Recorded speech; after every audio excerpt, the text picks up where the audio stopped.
असं बोलायचं, मला वाटतं असं होईल, मला वाटतं तसं होईल. प्रार्थनेमध्ये काय वेळ कशासाठी तो वाया गेला ना. तर प्रत्येक वेळी आपल्याला बघा वचनाच्या अधीन राहायचं आहे. Submit yourself to God.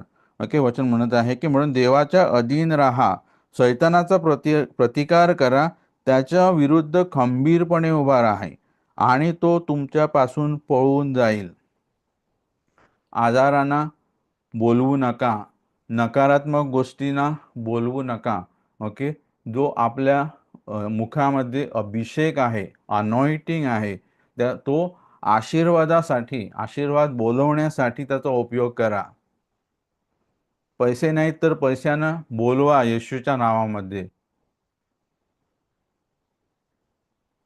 असं म्हणू नका, असं होईल तसं होईल, मला नाही, मला वाटतं असं. हे सर्व आपलं 5 इंद्रिय आपल्याला विचार आपल्याला सांगतात.